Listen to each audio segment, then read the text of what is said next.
I read this book a while back, The High Cost of Good Intentions, and I'd forgotten how many notes I took on it. So I was bringing it back up on my phone, and it's one of those books every once in a while I come across where I'm practically highlighting everything, which is, at some point becomes useless.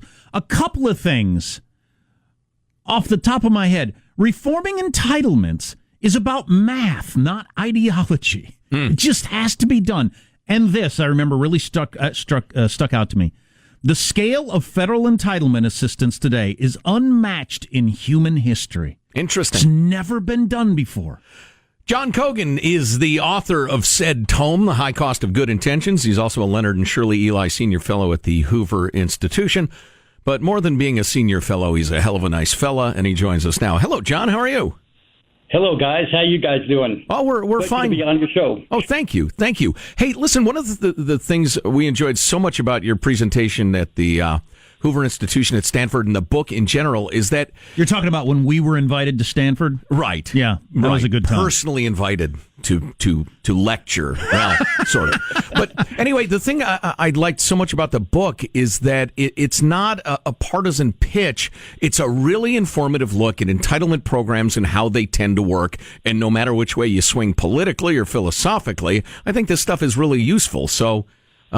let's dive in. What has remained consistent about entitlement programs from, for instance, the revolution through today?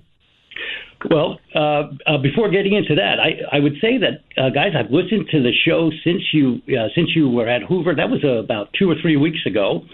And I've noticed a big improvement. You're using bigger words, longer compound sentences. Fantastic. I'm not sure it's added to the audience understanding. Jack dabs at both corners of his mouth after he eats, too. Yeah, it's very In any event, the point about entitlements is really that both political parties, for a very, very long time, over 200 years of our nation's history, have continually taken entitlements that have been begun with the best of intentions and continually expanded them until these original purposes of providing a safety net for those that are impoverished, providing a measure of economic security for individuals in their old age, are just no longer recognizable. Pick your favorite example that goes back far enough that people can't have like an ideological stake in it at this point. So perhaps the best example might be the very, very first entitlement program in our country. And that program was a disability pension program for Revolutionary War soldiers who had been injured in battle and the widows of those soldiers that had been killed in battle. And when the program began, it was confined only to soldiers of the Continental Army, as I said, who were injured during wartime service. And then the expansion started coming. The first expansion was to extend eligibility to soldiers who had volunteered for service and to members of the state militia. That seems reasonable. Yep. The next expansion was to those who were in what was called reduced circumstances. That is, they were poor, regardless of whether they were disabled during wartime service. And then the last extension, which occurred about 50 years after the war had ended, was to extend the pension to all soldiers who had served during the Revolutionary War, regardless of whether they were injured in battle or whether they had served in the Continental Army or not. And so we had created a universal pension for Revolutionary War soldiers. And in fact, that example is the best example of how all entitlements throughout our history have been expanded. The same phenomenon occurred during the Civil War pension program, which also extended eventually pensions to all Civil War Union soldiers. And it's been true in the modern era.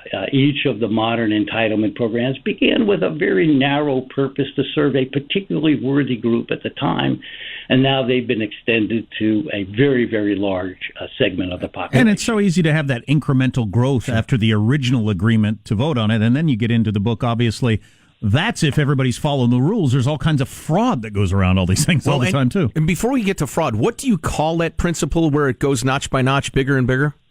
Oh, I call it the equally worthy claim. And the way it works is, as we've said, that when an entitlement program is first created, there's a particularly worthy group, usually narrowly confined, that's eligible for benefits. But then over time, those individuals that are just outside that eligibility line begin to clamor for benefits. And then Congress eventually acquiesces and extends benefits to those individuals. They argue that these individuals so close to the line are no less worthy than those that had been receiving benefits initially. Plus, you'll get their votes. Yes, that is true. And then, but extending that eligibility only does one thing. It brings another group closer to the eligibility line, and then they begin clamoring for benefits. And eventually Congress acquiesces, grants them eligibility, and this process goes on and on until eventually the extension of an entitlement is to anyone who could remotely be considered worthy of assistance. Yeah, I like the way you explain that, because I myself, who really fight hard against this sort of growth of these programs in the government, could see how I would go for these various incremental adjustments where you think, well, if we're doing it for them, how do we not, for a little bit more, and cover these people? But just, as you say, that pulls the next group even closer to the line as you go down the line. Well, and John, I'm picturing an expanding circle as well. Sure. And if you know anything about geometry, you know that the bigger the circle, the bigger the area just outside of it, ad infinitum. Well, that's a good point. I think the circle is a much better analogy than than a line is. And what we find is that back in the 19th century and the early part of the 20th century, the expansions always occurred when there were large amounts of surplus funds in the Treasury. And it's another natural human thing. I've got extra money to spend. What do I spend it on? Well, let's just extend eligibility to this group that really has a what seems like a worthy claim. But before you know it, the surplus in the Treasury is gone. You have deficits, and you've got all these people on the rolls. And once they're on the rolls, it's very, very difficult for the electoral system to remove people once they've been judged to be worthy of assistance. Jack, have a question. I'm the one that posited the stupid line theory versus the there's no need. Much more clever circle There's theory. No need to feel sorry for ourselves. Hailed with wonderment. Expand on this, if you would. The scale of federal entitlement assistance today is unmatched in human history. Well, today there are more people receiving more entitlement assistance than at any point in our history, except for the height of the Great Recession about 8 years ago. More than half of the U.S. population is now living in households that are receiving at least one federal entitlement program. Now, certainly, you got to be worried about that statistic because it includes senior citizens, all of whom are receiving Social Security and or Medicare. But if you just take the households that are headed by a person under age 65, 40% of all of those households are now receiving benefits from at least one federal entitlement. That's astounding. And what has it been at various times through history?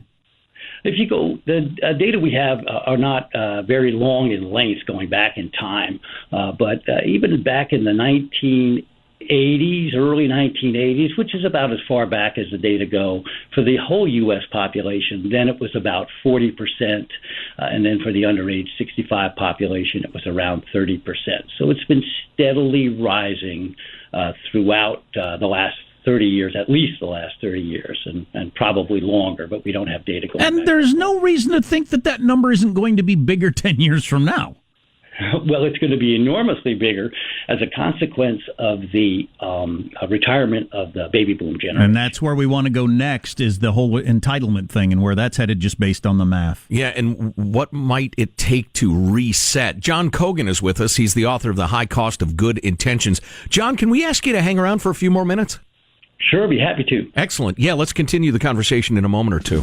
Yeah, it's an interesting day to talk about it as Paul Ryan's making the circuit, talking about his retirement. He was one of the great hopes for fiscal conservatives of now we might finally deal with some of this stuff. He's headed out the door, I think at least partially because he realizes he can't. And the argument I always make to my liberal friends is if we're more careful and more restrained in entitlement spending, that'll make available more money for people who truly need help. The high cost of good intentions. Eventually you run out of money, you see, is the problem. Stay tuned to the Armstrong and Getty Show.